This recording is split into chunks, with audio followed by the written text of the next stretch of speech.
Assalamu alaikum, everyone. Hello. Thank you so much for joining in as a reader for Bury Me Home. My name is, well, you know who I am. I'm Sahar, Sahar Ullah, and I'm the playwright and creator of this particular piece. And I'd like for you to introduce yourselves before we get started with our reading. My name is Shihab Naeem, and I will be reading for my mother, Nasreen Kudus. My name is Shaika Noor, and I will be reading for my mother, Samina Noor. My name is Sana Ullah, and I will be reading for my mother, Hasna Jahan. Great. Let's begin. Part 1. Names, dates, places. I know you know me, but for the recording's sake, I'm going to say my name.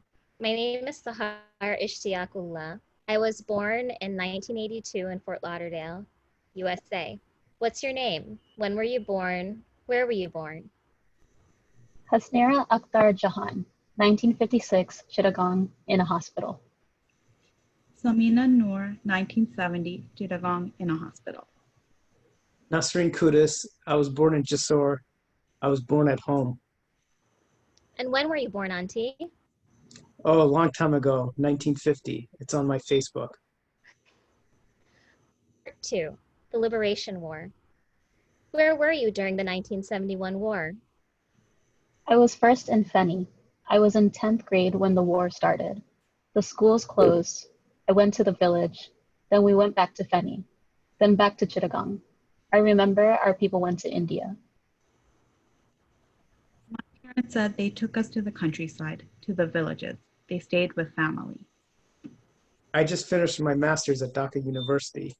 We lived in Karkaral. What do you most remember from that time? The Rajakar dropped bombs. I still remember the sounds. One bomb would explode and form a lake, a big pond. At night, they were falling. My parents remember hearing the bombs. There are bombs we could hear every day. What do you most remember from that time? I just didn't think those days would come back. Everybody wants to forget. My mama was Muslim League. My father was Almi League. A lot of refugees stayed at our home. I don't remember much. Because you were a baby? Do you remember your parents talking about it, Auntie? Mostly my mother told stories. I learned about the war in school. In Bangladesh, a lot of people died. That's the sad part. But after the war, they won. We all used to feel great that Bangladesh is an independent country. It was good for our country. When it was under Pakistan, we didn't have a lot of opportunities. What do you remember most from that time? My uncle was involved in revolutionary activity. He was arrested and in jail until the war ended. I remember the night the war broke out. My aunt jumped across the brick wall. There she went. We did not know.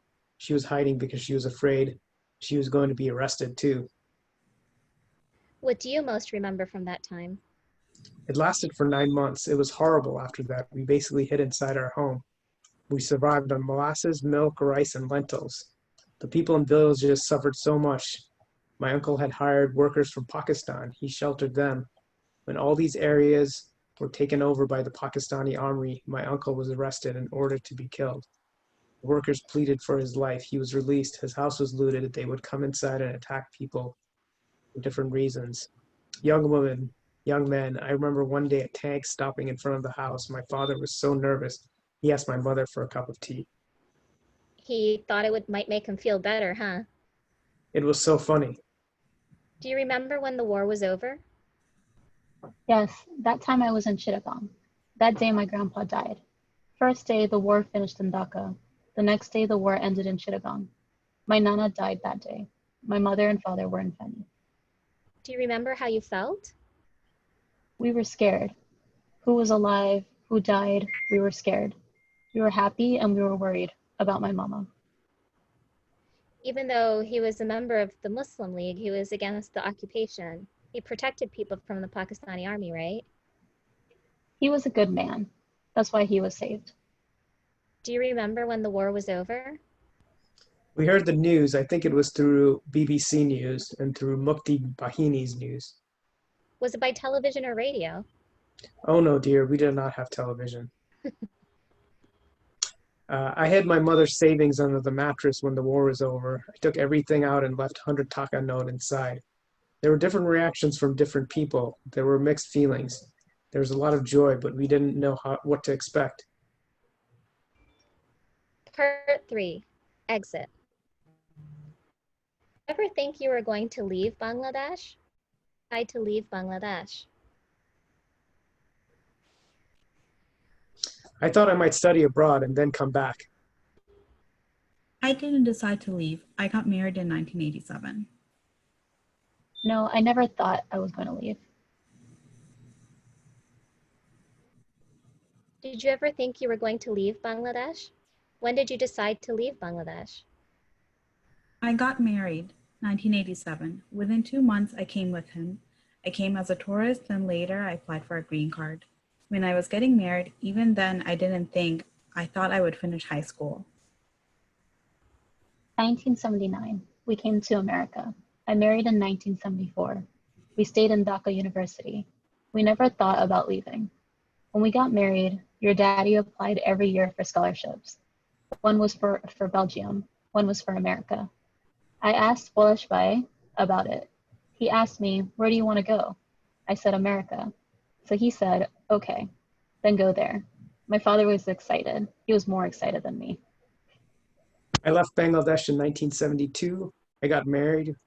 We got married within a week. Those days we were all programmed to accept this as a common thing. Life had been disrupted by the war. Going to England, it was one step ahead. I never thought it would be hard. So you went from Dhaka to London to Mosul to Kuala Lumpur. What brought you back? What brought you to the US? I think your uncle has a problem. Part 4, arrival. Did you ever imagine you would live in the United States? When did you realize you were not moving back?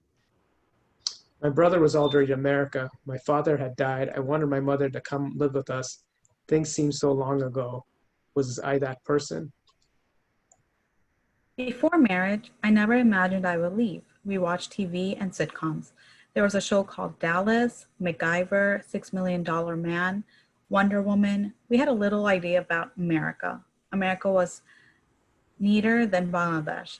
The roads were nice, the beaches were nice. There was one thing to see on TV, and it's another thing to see with your own eyes. When I came, I never thought I wanted to stay. Then your dad did a PhD. We thought we will stay. Then he applied for a job. Then we stayed. There was no plan. Did you ever imagine you would live in the United States? When did you realize you were not moving back? When I got my green card, your dad applied for a green card. We went to visit Bangladesh and we came back. We were still thinking we might go home. If I didn't come with your daddy, he would not have ever stayed. He was scared to be alone. He can't do anything without me. When I came from When I came from Bangladesh, I was in an apartment. in Miami, right? Yes, in Miami. It was smaller than our apartment in Bangladesh, but it was neat. I couldn't speak English at all. Most of the things I used to like, everything seemed beautiful. Like, for example, the house, there was a vacuum. We didn't have that in Bangladesh, a washing machine, a dryer. Maybe those who were rich, they might have had those things, but from the middle class, we didn't have those things. We didn't have hot water. When did you realize you were not moving back? I knew I would go to visit Bangladesh, but I would never stay ever permanently. Once the kids started school, we didn't think we would return. Now our situation is different. If your uncle thinks about it now, I would go back. I always missed home, but my priorities were my kids, their education, your uncle's job. Now they are older, settled down, finished with their studies. But if your uncle doesn't want to go, I won't go. When I came here, I was also scared. How are they going to wash my body when I die? Then I wanted to see. A baby had open heart surgery. She died. Her mom was very young. When Milana received the news, he called your dad and said, bring your wife. I brought the parents to our home. Then we dropped them off at their hotel. Then I learned. The baby was so beautiful. I have bathed several babies. I bathed your Salim uncle's baby. We bathed all kinds of bodies. I got more involved. I got more courage. I have watched so many women, but I cannot tell their secrets. We keep their secrets.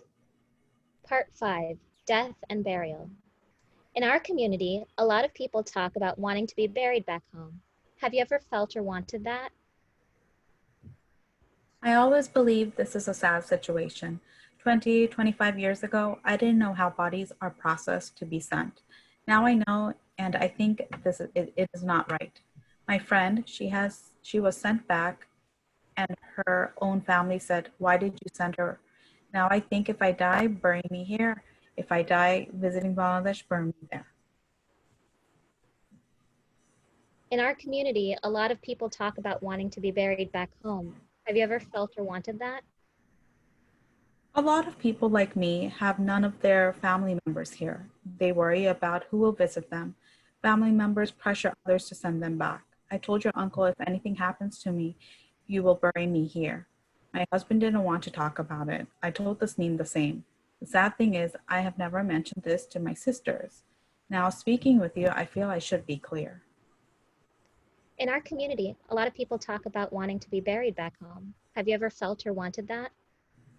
That was never a question because my mother came to live with me in Boston.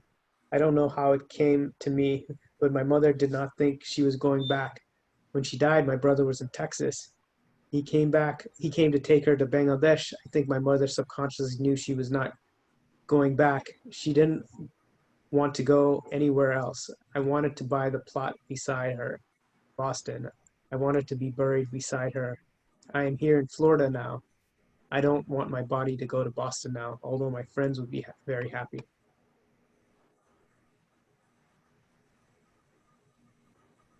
Have you ever discussed this with your husband or kids? No, I haven't, but I think they would know. Yes, she would like to be buried here. I talk mostly about it with your mom. If you could choose where you could be buried, where would that be? I never thought I would move from Sharon. You never know. If Allah wants, I might go to Boston and die there. One of my friends, her husband in South India while on vacation, and he was buried there, and she came back. Your own mother is buried here in America, in Boston. It seems you have permission to be wherever you are. What was the first funeral you attended in the United States? My mom's funeral is the first I attended in the US, and the first the Bangladeshis of the Boston attended. If it happens, it will happen. I have enormous faith in Allah. If you could choose where you could be buried, where would that be? Makkah or Medina, if I had a choice, that's where. If you could choose where you could be buried, where would that be? Makkah or Medina. What was the first funeral you attended in the United States? The first one I remember most clearly is when Ono died. It was really unexpected. Ono was really young. It was shocking. In our community,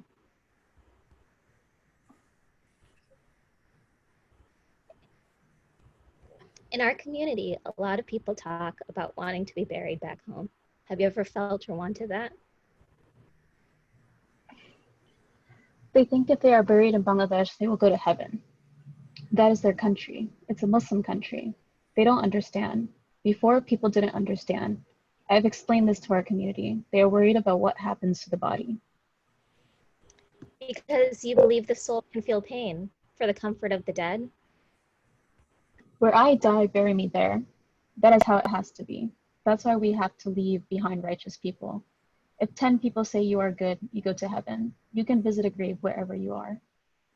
So it is good to be good to the people around you, right? Yes. I used to tell my son, I don't want to die here. Send my body to Bangladesh.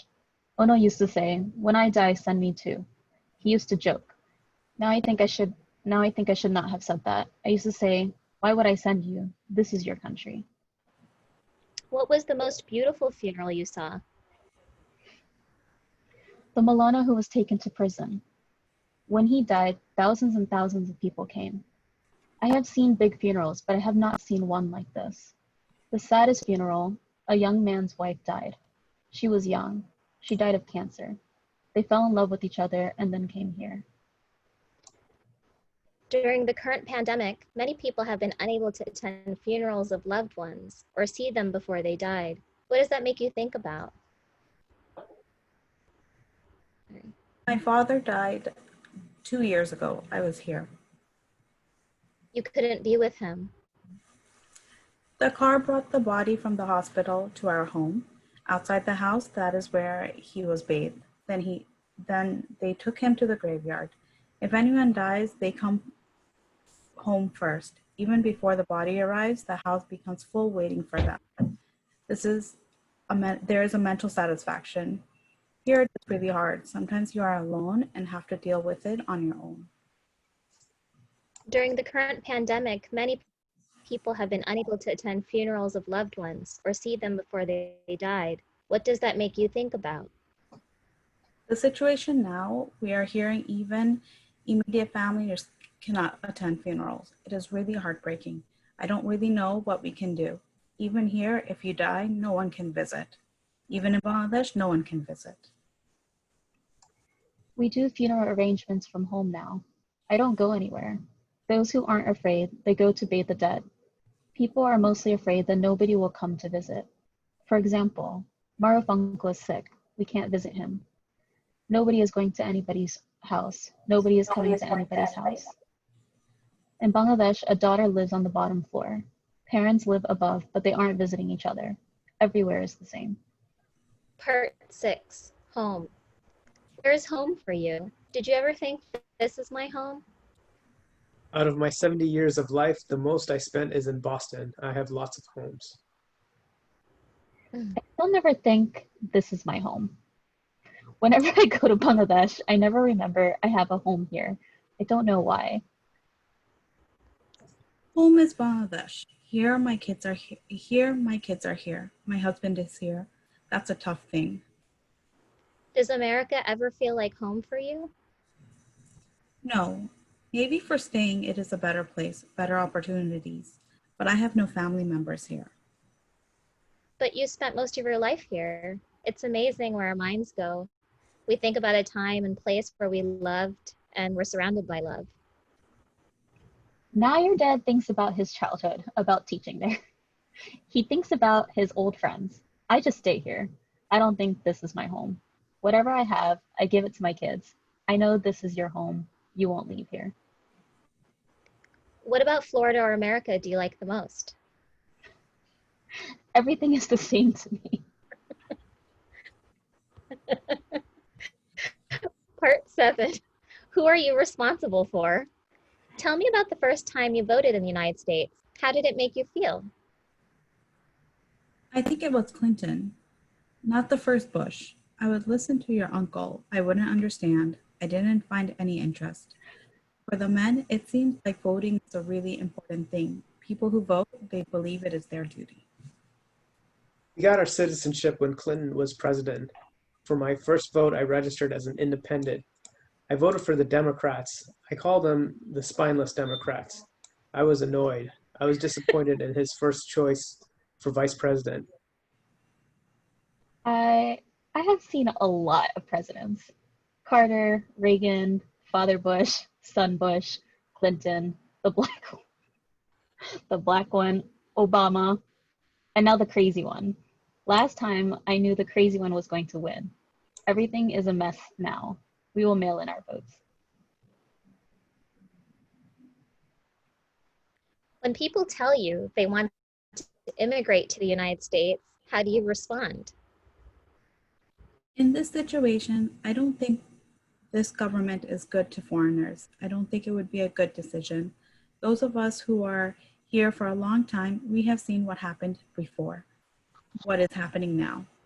If I tell this to those who are in Bangladesh, they will say, you can say that because you live there. Maybe for those who are really struggling in Bangladesh, they might think even this situation is better. It really depends on one situation.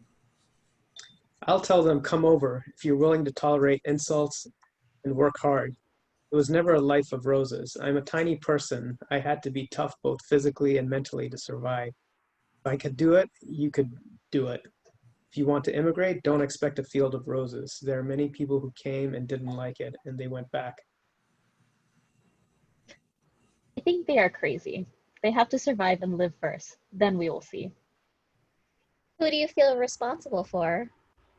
Most of my money still goes back home, except for masjids. I give money here. But for poor people and the needy people, because there's no social welfare or anything for them, definitely goes back home. I cannot shift my ideas here yet the way that maybe I should, but I'm not there. Because I know the poverty, I do now ask your mom about the needy here, and I give her money to give to people here. Who do you feel responsible for? I am a housewife. Financially, I can't help anyone. I feel for both Bangladesh and here. Even if I wanted to help my family in Bangladesh, I cannot. So if my friends, if my neighbors need help, I can help. At some point, you have to let something go. Where we are buried, we don't have a choice. So where I am, I take the opportunity. Who do you feel responsible for? Because I live here, the people here are my first priority. Then Bangladesh. I make money here, I eat here, I live here. They have a right over me. I do it for my blessings. It will go to my grave. I don't think anywhere is my home. Now, I think my real home is where my son is buried. That is my real home. Thank you. And Heen.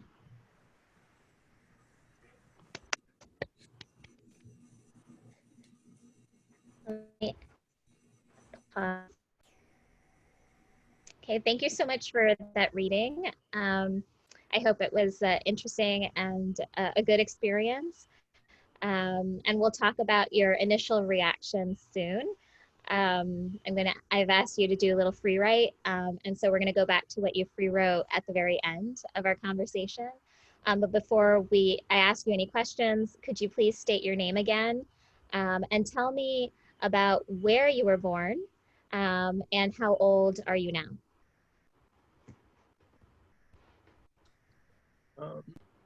My name is Shihab Naeem. I was born in Kuala Lumpur, Malaysia, and I'm 42 years old. My name is Shaika Noor, and I was born in Miami, Florida, and I'm 31 years old. 32. 32 years old. Just 32. My name is Sana Ullah. I was born in Hollywood, Florida, and I am 28 years old. Have you ever spoken to your parents about, I asked the other readers if they knew if their parents were alive during the war, and all of these characters are, your moms. So we read that they were indeed alive, but at different times of life. So my question to you, as the children of these women is, have you ever heard any of their war stories? And if so, what do you remember the most from their stories? I don't recall hearing anything about the war stories. So I heard really late in my life, so they didn't really share those stories with me. I think my mom was a baby when the war did happen, so I don't think she really has that much memory of it. So we didn't really hear too much from my mom in regards of the war. I heard about the war as a young girl. I think just every July 4th, I would hear about it because the fireworks always remind mom of the bombs.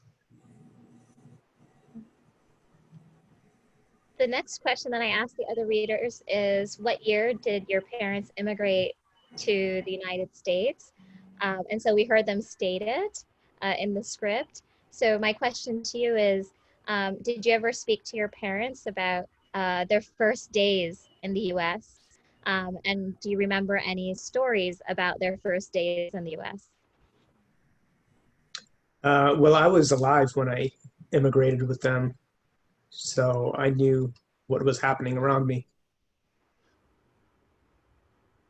Do you remember are there any like particular memories that are like really that you still think about those first days she had? Um, it's really hard for me to remember because I was 5 years old. So I Yeah, was really young. yeah.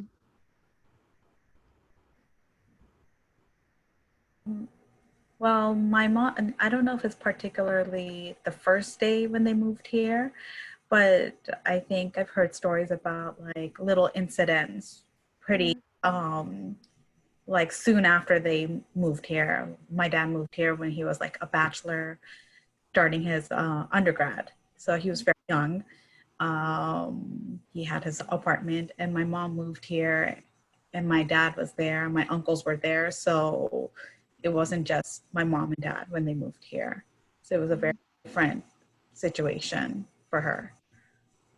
Are there any stories that like you think about a lot, or that you still like to talk about or remember? There's this one particular story now that I have my own daughters.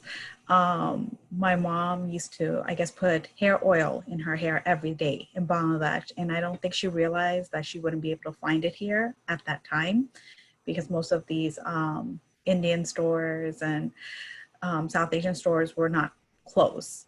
So it was making her crazy that she couldn't put oil in her hair. And I think that was like from all the adjustments, she was like, that was like a big deal for her at the time. Sana? Uh, I feel like mom and dad never not like they never really held back on their stories. Like it was like a learning lesson for literally everything. Um, I know dad's love of his Toyota Camry, like his first car. Like we all know the story. I know, like mom and dad every now and then they'll tell stories about like moving to Oklahoma and what it was like, and then moving to Florida and the difference of the communities here and how they were some of the first Bangladeshi families here. Um, so I definitely heard their stories more than I can count, and I think I still hear them. I hear new ones every now and then, like the new one of like like mom. Sometimes I forget that mom worked.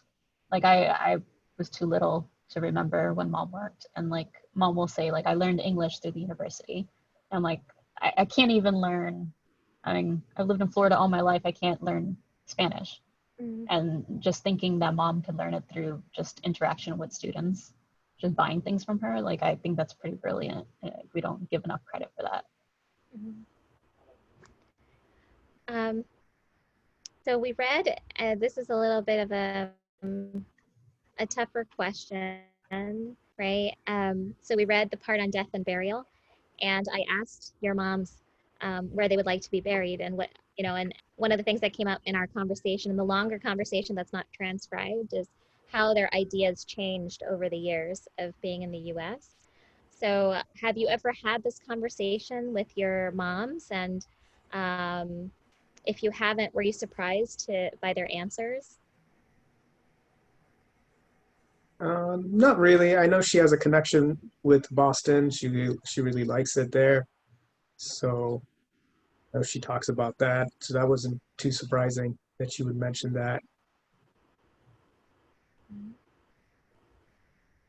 I don't think I was really surprised as far as my mom because I think she's mentioned it before that wherever she passes, she wants to be buried there.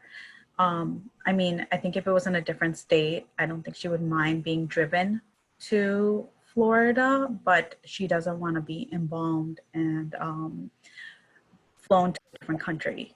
So basically, wherever she is, that's where she wants to be buried. Yeah. The same with Shaika and Auntie. Like I think mom told us at a very young age where she wants to be buried. I mean, she obviously says Makkah and Medina, like any chance she can say it, but we were very familiar that wherever she is, that's where it'll be.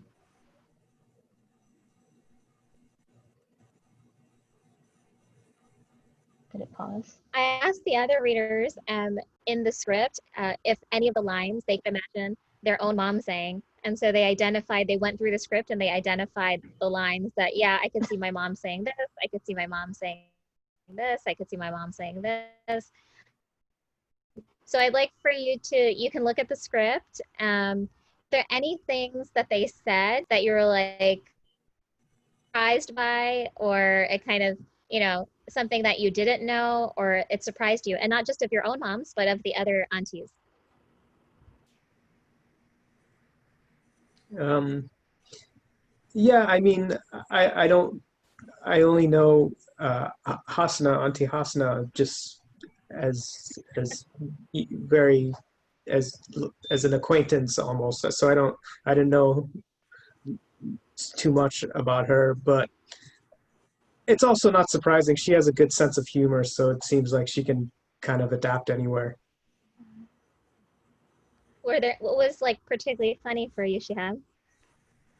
Uh, I think seeing her figure out how to speak English, I don't know. I guess I was just visualizing her pushing people to eat her food or something, and learning how to speak English because of that. Oh, so the story that Sana just shared. Yeah. Yeah. All right. Was there anything that your mom said you were like, because your mom on the phone, she was like, oh, he might be surprised by some of the things that I'll say. So she was waiting for you to be surprised. Was there anything that surprised you? Honestly, no.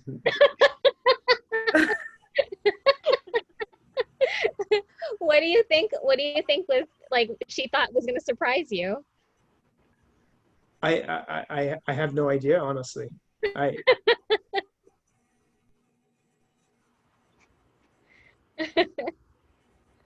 Shaika? Um, I think as far as my mom goes, Shaika, were there any lines that, can you hear me? oh, so I think yeah, go ahead. As far as my mom goes, I think I knew pretty much everything that she had said. I think the one thing that took me a little bit off is, she's been here over 30 plus years, and Yeah, I sort of thought maybe she would have a little bit of a sense of home here by yeah, now. That's, I think, what, because now that I've moved away from home, because I got married, I feel like Minnesota is my home. Florida, of course, I feel like is my home still. So I think I was a little bit taken aback by, because I know when we go back to Bangladesh, or when I used to go back with her, she would miss Florida too. So I think a little bit is what I'm a little bit surprised by. Yeah, mom didn't really surprise me. Um, but I will say the story of like, because I know the story of the most shocking funeral for mom was the Molana, but I didn't know the saddest story was about the young wife. Like I was like, I didn't know mom had like a romantic side to her, but like that, it's actually kind of sweet. Like that she said that, because I'm like, wow, mom's like really hardcore. Like, but then again, she watches The Bachelor, so it makes sense. Um, I'm exposing her. I like she, but like all her like sassiness and stuff. Like I wrote. I don't know if we're gonna talk about what we wrote, but yeah, we're gonna talk about it. okay. So I'll say that later. But Nasri and Auntie's story actually really shook me because like I obviously Nasri and Auntie is older. Obviously she remembers the war. I just didn't know how much of it, and I felt scared like reading it. Like I know it was a long time ago, but just like the memories, like that stuff sticks with you. And I never even thought about it, and like how involved it was. Um, Your auntie is just like, it was just really nice to hear. Like just hearing Shaika speak for like your auntie was just wonderful. And nothing surprised me about her either. I loved hearing her talk about the Western sitcoms though. I was like, I don't know why I really like that, but I think the home thing also kind of confuses me because mom says it all the time. Like every now and then she'll be like, this is like, she even said it in the script. She's like, this is not my home, but this is my priority. So it's like, Mhm. okay. So like she has this like split sense of home. And I don't know if she's ever gonna have that full sense of home. I don't know if like any of our parents are ever gonna have that. But yeah. Yeah, I think for me, just when I was listening to them during the interview, the most challenging response was because it was immediate when I said, "Is this home for you?" And the aunties immediately, well, Nasri auntie said, "I have many homes." Like she wouldn't identify one, And your auntie and mom immediately said no. And that was very challenging for me. It was very challenging for me to receive that. And then Nasreen auntie's war stories, like they're the most detailed because she was like, you know, she's an adult. She had just finished her graduate education. And it was also very difficult for her to remember them. Like she says it, right? She's like, I didn't think those days would come back to me, like that I could remember. But her war stories were very detailed. And there's some things that I didn't include because there's like a lot more to our conversation. And they were incredible in terms of the detail. So I'm going to ask you now to tell me about your, like what you free wrote about. So you can keep that with you. You can read from it, or you can just tell me from yourself. When you first read this, as you were reading through it, like what was your initial response? What struck you? What are the themes that stayed with you? Any lines, like one-liners or zingers? What stood out to you? So we'll start with Shihab. I guess maybe when my mom was talking about how America is a struggle, and it's a struggle even for myself. So I know living here can be tough and competitive, but it's good to know that there's faith and family life that can help with the journey.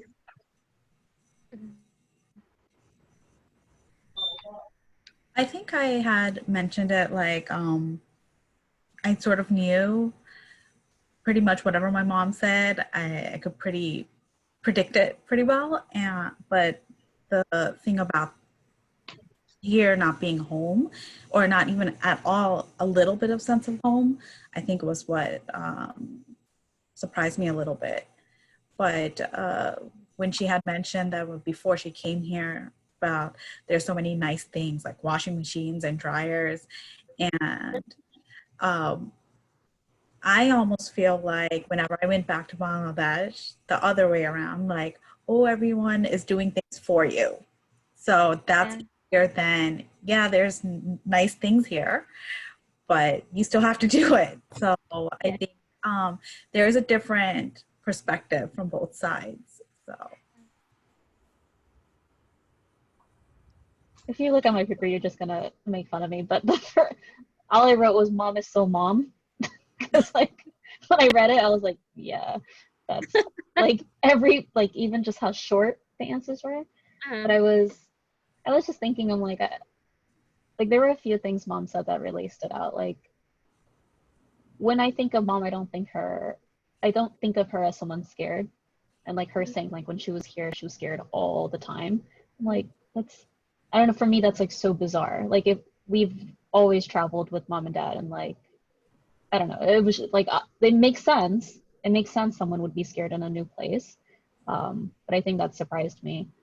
And it's just like even just reading her on script, I could hear her voice. So like in the beginning when you're trying to get her to talk about herself, it's like very dry, like very like short, and like she's got like very low, well, she has confidence. I don't know what the word is. Like she just is like she doesn't like talking about herself. But once you started talking about like burials or like the things she does for the community or what she cares about the community, the flow was like it was there. That's why I just wrote. I was like, Mom is so mom. Like, that's what it is. So the last question, we have 4 more minutes. The last question, I'm going to ask you the same question that I asked your moms. And Shihab, do you describe yourself as a second generation American, or do you describe yourself as an immigrant? Because you said I'm an immigrant.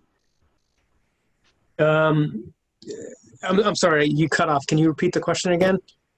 Sure. I just wanted to make sure you'd want to be identified. Would you describe yourself as a second generation American, or would you describe yourself as an immigrant, like a first gen? No, I would describe myself as second generation American, because I really have no connection to Bangladesh, like emotionally or really anything. I don't consider it my home. Yeah, because you spent most of your, like, you came quite young. Yeah, I came here when I was 5. Yeah. And I do Uh, feel the same way like my mother. I do feel like I have a lot of homes. I feel Boston's my home. I lived in New York. I consider that my home. And yeah, obviously Miami. yeah. So my last question is, considering what we know about the statistics about the pandemic and its impact in the United States, and unemployment is soaring. We know how the pandemic has disproportionately affected communities of color. Um, we also have been witnessing the uprisings for Black lives, and really calling others to bear witness to many of the structures of oppression that are in this country. And there's so many other things um, that we are watching right now from home. A lot of us are at home a lot. If someone were to tell you now, like send you a message in your social media or email you or pick up a phone and call you and was like, hey, I was thinking of, I wanted to come to America, and they were thinking about immigrating, how would you respond? Uh, I would say just wait a couple years. Not right now. All right, so wait. I think I would say probably to wait just a little bit, because I don't think right now, especially politically, it's not a good situation for foreigners or anyone who's descendants of foreigners, I guess. I would wait a little bit. And especially in this coronavirus, I know a family that just recently immigrated here, like in February, and they thought they were going to have so much opportunity and like look for a job and a house. They were very excited, and they have family here, so they're staying with them, but they're basically stuck home. They're not able to do anything, and I think it's sort of almost giving a negative effect of them moving here. And I think if you immigrate right now, there isn't that many opportunity right now. If that's what you're seeking, like job opportunity or something, it might not be a good idea. I feel like it would go along the same lines as what Shika said. I think, like I always tell you, Sahar, like the metaphor of like a Febreze commercial, and I see the U.S. as that. Like I always see it. It looks pretty. It looks, it looks like it's got promise. But once you're here, it's hard. And but I don't know. Like that's why I feel like that's such a loaded question in some sense. Like I feel like I can't really be the one to make that decision for someone else. Like if it's because I know in certain parts of the world, maybe the US is better. Uh, but I don't know, like, why are you coming to the US? Like, I think that's the question I would ask. Like, why? Like, why would you want to come here? If it's for jobs, it's probably not the best place right now. If you're Black and you're moving to a non-Black majority area, it's probably not the best place. So I don't know. I would also probably say wait, maybe see how our political atmosphere is in a little bit. Maybe if our presidency changes or something changes. All right, so we're at time. Thank you so much. I was gonna ask if you had any questions for me, but it's already 7 o'clock. Wow. I mean, if you have any questions for me, you can post it in the chat. You can send me a text message. You can email me. But I just wanted to really thank you for giving me your time. And I hope that this was a good experience for you. The website and the links will go live soon. And when it does, I'll send you the links so that you can share it with your family and friends. And if you want a copy of the script at that time, I can also send you a copy of the script so you can read it with your families and friends. All right. Thank you. Thank you. Okay, Nice meeting you thanks. guys. Thanks. Assalamualaikum. Walaikum Okay. salam.